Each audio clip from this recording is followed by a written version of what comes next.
Hey, Zach Glenn, aka Glenn the Golden, and if there's one thing I'm closely familiar with, it's living life online. Most of my major friends throughout my life, with the exception of a few folks I met through my high school music program and Magic the Gathering, are people that I've met through various online communities. And I'm the first person to tell you that you can be happy by making friends online. But there's always been a darker side to living life online as well. People will end up manipulated by people they don't even know or lose touch with reality altogether. In Gothic horror, the monsters in the horror were often just a lens at looking at social issues, philosophical quandaries, or psychological case studies of the protagonist of the story. In putting together this brief survey on two pieces of Slenderman history, Jane Schoenbrun's Slenderman, A Self-Induced Hallucination, and Morley Grove, I uncovered that Slenderman may be our first gothic horror monster of the 21st century. Slenderman exists as an incredible vehicle to look at the horror of a life lived online, and how it can be isolating, and in some people, can be the source of their mania or delusions. I'm even going to talk about how this likely would have happened even without the famous Slenderman stabbing. In fact, that stabbing is downstream of many of these pieces of mania or delusions that Slenderman already represents as a gothic horror monster. One thing that I think is interesting here is that Slenderman really only represents one part of the psychological harms from living life online. Anyone could look at some of the other horror mascots of the early internet era and find similar source material for future psychological horror. I've already talked about how Smile Dog is a great stand-in for how shock content permanently alters your brain. And I think this era of internet fiction is a treasure trove for anyone looking to create a narrative with some real psychological tension rooted in iconography that resonates with younger horror fans today. Also, I want to apologize for the slight delay on this upload. You can see from the beard I kind of went into full enjoying the last days of summer vacation mode with my kids. I got into the thematic ideas of the script and decided to take the advice of everyone who has worked on Slenderman psychological horror and log off for a bit, including a family trip to the zoo. Dean, cue up the zoo montage. What's that? It's been shelved due to copyright? More like copy wrong, am I right, folks? Anyway, enjoy the show. Part 1. The History of Slenderman. One of the things that I'm going to be covering in this is the idea that Morley Grove is a very strong reflection of the early idea of Slenderman. And in order for you to know that, you need to know a little bit about the first successful YouTube video, the first one to really go triple platinum about Slenderman. I'm not talking about Everyman Hybrid. No, I'm not talking about Marble Hornets either. I'm talking, of course, about the Slenderman documentary set to Lux Aeterna, a song most famous at the time of the original upload date for being featured in the soundtrack for Requiem for a Dream. While the original upload appears to be lost to time, the re-upload is dated in 2010 and features all of the early material that stems from Eric Knudson's Something Awful thread that spawned the early Slenderman work, including some early clips from Marble Hornets. In this video, the original author cobbled together some of the early pieces of Slenderman art, voice acting, and short films into what you could probably describe as the first piece of Slenderman fandom. However, it ended up amounting to something more than a simple dedicated fandom. It helped Slenderman evolve into what Jane Schoenbrun called him in their first documentary, a self-induced hallucination, which is itself a quote from an internet user describing a tulpa. All this to say, the early fandom around Slenderman is what helped him evolve into a kind of mass hysteria. What this early work did was attempt to connect all of the work into one cohesive narrative, which I think ultimately served to give everyone's projects related to Slenderman a much greater life in the public imagination than I think would have been possible otherwise. The style for the presentation of the shared canon between all of the early Slenderman works was also one that contributed to the overall verisimilitude around the story of Slenderman. It wasn't just a fan collection of early artwork, photoshops, fake historical documentation, and voice acting clips, but instead purported to itself be a documentary tracking the claims of a many-armed style of boogeyman that has plagued man since the beginning of time. One of the reasons that this early video worked so well is that there's always been many different cultural variants on the idea of the boogeyman. Almost every society has recognized its childhood as a time of high danger, both in physical threats from malicious people and whatever metaphysical sources are going to resonate with that culture. The idea of creating a cautionary tale of an ever-present danger to tell to kids just makes sense. There's good reason to want to have children in a state of heightened alert, because they often will need an adult to resolve any real risk to their safety. I think a lot of people would be really willing to kind of try to say that the boogeyman is more like a European invention, but it really exists in every culture. There's an Inuit version of the boogeyman that goes after kids that are near ice cracks or cracks in the ice where water can get through, like real risks to their safety. The idea is to keep them away from those things that are risks to their safety and to get them to come and get an adult when they see those things. As such, the character of Slenderman is essentially a collection of stories about the boogeyman being real, which is not even that unusual as a type of scary story. There's a Stephen King story called The Boogeyman that is couched in this exact same premise. It was actually originally going to be the first video for this channel, but I was so out of practice that I ended up shelving it. Part of what made the Slenderman stories interesting was that it was a boogeyman that you can find on the internet. Unfortunately, I think you can directly connect this kind of RP-related fandom surrounding Slenderman to the eventual Slenderman stabbing, but I think it's somewhat unfair to single out this story in particular when there are so many other examples of more dangerous fandoms. It is worth mentioning, though, that schizoaffective delusions and a story that has pretend verisimilitude and fourth wall breaks are why the SCP Wiki has specific rules on breaking the RP when someone is insistent that the stories are real. That said, I'm not sure if it would be fair to pretend that these types of rules somehow being enforced in an even more loosely organized fandom would have been likely to happen or to even prevent the stabbing. However, what happened with Slenderman over time made it more than a little bit worse for its fandom than the ARGs.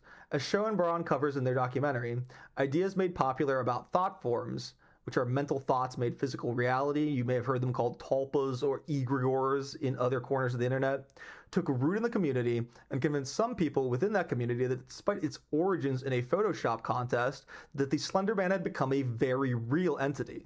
It gives you an alarming piece of the puzzle for why, how should I put this without getting censored? Steve and Jeffrey from The Files were interested in websites like 4chan, given American intelligence's long history of attempts at weaponizing mental illness.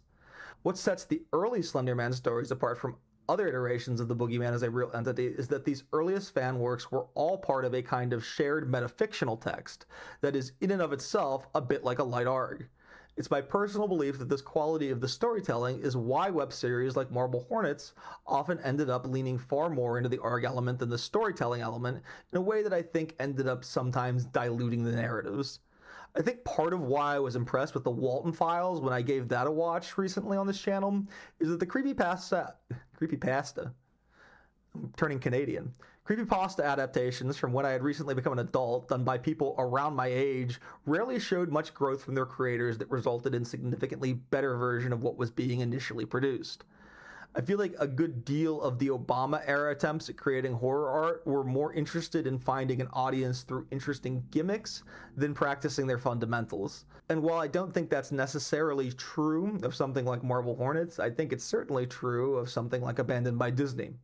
For a decent long era, there was very little in terms of an ecosystem that actually rewarded good writing, and this really continued up until Patreon and private publishing really took off, which I can safely ballpark as starting in around 2013 or 14, around the popularization of No Sleep, the growth of Patreon, and the popularity of FNAF. I'm not going to pretend the ecosystem is perfect now, but the fact that something like Marble Hornets didn't really result in big careers in entertainment for the cast is more of an indictment of the era than the rudderlessness of the narrative. I'm not going to pretend the ecosystem is perfect now, but the fact that something like Marble Hornets didn't really result in big careers in entertainment for the cast and crew is more of an indictment of the era than anything about its writing. The fact is that as much as there are aspects to resent of both Scott Cawthon and the subreddit No Sleep, both were instrumental in finding all variety of artists' work more so than the era of projects being spawned directly off of something awful content. To really capture the setting in a good Slenderman story, I think one interesting aesthetic that the story can be rooted in is the middle of the evolution of the Net 2.0 era. Before YouTube had become optimized with an algorithm that serves you content you know you'll like, and amateur level productions increased in quality to begin to mirror the level of professional polish on a professionally made video on YouTube from the same era, lay people who were uploading their own content to YouTube had their own aesthetic that often involved free Bandicam screen captures and Microsoft Paint title cards, often complete with Comic Sans captions because distaste for the font wasn't as widespread yet.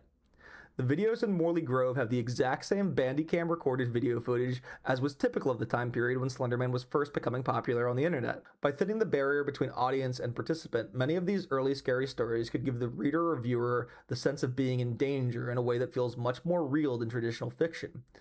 And in the ways I already talked about, Slenderman thinned this barrier even more than other comparable ARGs. Morley Grove keeps this feeling alive for its audience by carrying the same aesthetic and user interface that was a hallmark of this era. It was in this era, when people were often uploading vlogs, photo slideshows, and things of that nature, it was in this era of amateur content on YouTube where people were uploading things like family vacations or trail cam footage that ARGs were able to spring up. If you're not familiar with what an ARG is, I've already used the term a couple times. I feel like I owe anybody that stuck around an explanation. An ARG is an alternate reality game. It's essentially a piece of fiction that purports to be real. It has that verisimilitude because it needs to. It asks the audience to participate in some way. Usually that involves solving some kind of mystery alongside the main cast of the series. The videos in Morley Grove have the exact same Bandicam recorded video footage as was typical of the time period when Slenderman was first becoming popular on the internet and ARGs were widespread. It also has very similar title cards as the ones from the original Slenderman documentary that it apes stylistically. Morley Grove keeps this feeling alive for its audience by carrying the same aesthetic and user interface that was a hallmark of this era, essentially giving it the Web 2.0 equivalent of the Windows 2000 aesthetic that springs up in a lot of projects rooted in living online, from hyperpop to horror series. Essentially, part of why this series or short film works in such a small time frame, it's only a 10-minute series, is that it manages to perfectly capture a specific moment in internet history where the people were trying to tell a story that attempted to directly bring in the audience. Chapter 2, A Sense of Mystique. One of the reasons that this specific era of the internet works so well as a way to tell a scary story is that it was a very transitional time for the internet.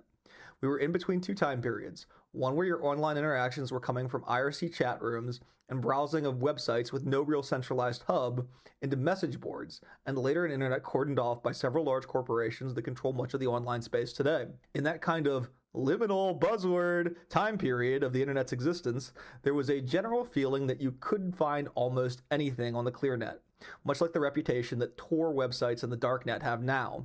By setting a story here, you create a sense of mystery for the audience. You're telling the audience that almost anything can be found by the point of view character who is browsing the internet.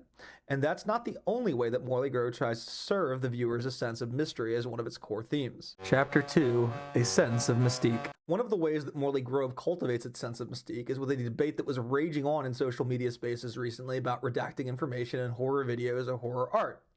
You may have seen viral image going around that asked people if it was scarier to have an image censored with a black box that completely cuts off the viewer from any possible information, or pixelation/blurring of an image. Remy Abode, the man behind Morley Grove and other popular series like Gemini Home Entertainment, gives a pretty definitive answer from his perspective, which is more effective, with the addition of the Morley Grove specters. The Morley Grove specters are ghosts of missing children, but not ghosts in the traditional way of a haunting. There are no TVs that are possessed or objects that are thrown around in Morley Grove. The Morley Grove specters are ghosts in the machine, which is a fitting way to connect the fictional story about Slenderman back to the origins of the character. Instead of children disappearing and haunting their homes, they instead haunt any kind of digital recording that they ever existed. One of the ways that this manifests are in distorted faces that are found in pictures of Morley Grove residents called Morley Grove specters. However, in order to keep the mise en énigme that the earlier Slenderman stories were full of, the images are too low of a resolution for the viewer to be able to make out any specific details. Maybe that child has one too many mouths, or maybe that's an ear where their nose is supposed to be. But ultimately, you have no way of being able to tell because the pictures are zoomed out in low resolution to such an extent that if you tried to zoom in on any child's face in the group shot, it would be too distorted for you to be able to take in any detail. Despite the fact that with some of these faces, you can tell that something is clearly wrong, even if you can't tell exactly what that is. In these images in this part of the series, I was reminded of a time when I went to my oldest daughter's kindergarten graduation and took pictures of her performing on stage. Because of the AI that is used in phone cameras for the zoom in on pictures, anytime you tried to zoom in on her or anyone else's face, they ended up distorted and monstrous looking. This was around the same time that the Morley Grove series came out, so anyone with younger children, siblings, or cousins could easily have been drawing on the way that obligatory AI services baked into our devices at the time worked, essentially providing a parallel to other series at the time that have aged more poorly, such as Liminal Land, which attempted to make an analog horror series using AI-generated photos related to a creepy theme park, specifically to showcase the facial distortions that were made by early AI models. Eventually in the web series, we progress past the early headshots of the Morley Grove specters and onto close-up indoor pictures of a birthday party for a child who disappeared. When we are first shown these birthday videos, Abode uses blurring to censor the images, which effectively provides the exact same kind of censoring as the pixelation from zooming in on low-resolution images. If anything, the censoring in the Dustin's birthday pictures is even more complete than the censoring of the images related to the Morley Grove specters. There are still certain details that allow you to see that even if the child appeared normal in real life when these images were taken, whatever has taken the child, called the Morley Man by locals in this series, has distorted the images of these children into something that is barely recognizable as human. Lastly, the final ghost in the machine related to the Morley Grove series is the family that moves to a house where one of the Morley missing was taken. They are driven from the home not because they are being haunted by the actual child who was taken from their home, but instead because the police keep responding to a call from one of the missing children that was made at the house talking about a man at the window who will take him if he looks at the man. The police keep receiving this phone call long after the child has gone missing. Similar to the missing children's images being edited to obscure the haunting visages that have replaced them, the audio of the phone call that is supposed to be the conversation of the child is a series of fuzz, screeches, and distortion, obscuring whatever it was originally on the call. All of the evidence of Morley's missing that the audience is presented with all have the exact same thematic resonance, which is directly connected to the aesthetic of Morley Grove as a series. Whether it's the distorted faces at the birthday party or the distorted phone calls, all of these serve as ghosts that haunt not just the families of those who are directly involved, but anyone who is unfortunate enough to stumble onto the Morley Grove story on the internet. The feeling that you may have discovered some type of dread terror that defiles rational explanation when you're killing time at 1 a.m. on the internet. The horror of working yourself up into a mania and then believing the first convincing ghost story you come across. It's a type of scare that is directly connected to that original Slenderman documentary that was posted because it's the exact feeling the video tried to evoke, though in my opinion not nearly as well as Morley Grove. That feeling is tied both to the narrative and the aesthetics with how the narrative unfolds, making it a great showcase of Abode's skills as a storyteller. Part 3, All That's Left is the Real World. Morley Grove concludes with a video that shows the aftermath of the Morley missing, but there's one specific point that I think is important to talk about. I've seen several other people talk about how the Morley Man, the Slenderman XP for the story, corrupts everything digital that it finds. There's even a very astute observation on the series' concluding video that mentions that the reason that all of the children are listed as being taken in 1969 is a result of a common overflow error in Unix, which will cause glitch dates to appear right before the very first possible date available, usually placing them in December of 1969. What I haven't heard is many people talking about what this ending means for the thesis of the actual show as an art project. Setting Morley Grove in a type of internet that people are nostalgic for, whether it be people my age who long for an internet that was more focused on creation than destruction, or whether it's younger generations who wish to spend time on an internet that doesn't consume its users, there are plenty of people from more than one demographic who wish for a return for the aesthetics that are presented in Morley Grove, for what they represent as a time period of being a Western netizen. Normally this term is used almost in an Orientalist fashion, but we're taking it back. I like the term netizen so much because it describes someone who isn't just an internet user, but someone who makes real connections with others and treats the internet as an extension of their private sphere. It allows me to say sentences like, even though the number of internet users has increased dramatically as social media took over the web, it didn't lead to an increase in netizens, and have it both make sense and describe a real problem with the way the internet looks now as compared to how it did 15 years ago. There's no way to go back to the form of storytelling that was utilized in the middle era of Net 2.0, nor would we really want to return. Arcs in nonfiction have had the novelty wrung out of them, and even if you attempted to present a story as real, you would have people talking about how this is a marketing ploy by the time you have a video catch traction. There's even a trend of larger creators making their own arcs for themselves to discover and solve, creating what is essentially a multi-layered arc within that gimmick. Creating a story that feels real for a modern young audience would require using something like Roblox as a backdrop, and would unfortunately cordon off anything made as being just another video game creepypasta at launch. And while some pandemic-related fads, like when people were pretending to phase into fictional realities, definitely had a similar feel to the idea that Slenderman could be real because of tulpas and egregores, it was never utilized for horror storytelling or even just storytelling broadly. As such, Morley Grove is able to serve as a cautionary tale to netizens about a specific era and time. In the video's final reintroduction of Dustin's birthday slideshow, Dustin is completely missing from every photo that was taken of him, except in the picture where he is blowing out the candles on his cake, which has become the iconic image associated with the series for many people who are familiar with it. In that image, the censor bar remains, but Dustin's head itself now appears to be mostly gone underneath it. There is a line behind him which could indicate that the bones, like his spine, are still in the image itself, just obscured by the censorship. He no longer has a birthday hat and appears to have 2 arrows or horns of some kind sticking out of his head. There's also something strange behind him that looks almost like a render of a black hole or some other kind of celestial object. First is the obvious idea being stated. Anyone who is one of Morley's missing truly disappears, not just from the lives of their loved ones, but from any type of digital recording that would give a sense of permanence to them after they disappeared. However, what I think is less obvious to many is what this is saying about those who buy into the false promises of the aesthetics of the Morley Grove series itself.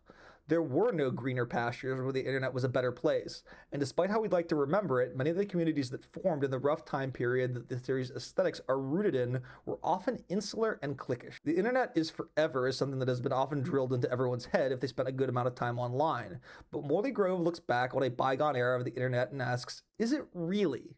And I think the truth is much closer to what Morley Grove is presenting. The internet is an impermanent place. While you can certainly have your real name repeatedly slandered by people online, God knows I have, the actual ecosystem of the internet is a rapidly shifting place, and entire websites or communities can disappear or develop completely different user bases. Look no further than the users of Facebook and Twitter in 2012, around when this is set, and today. They are practically different websites.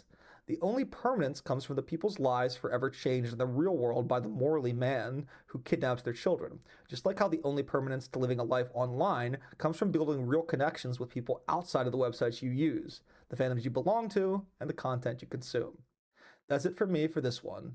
Stay golden out there, folks.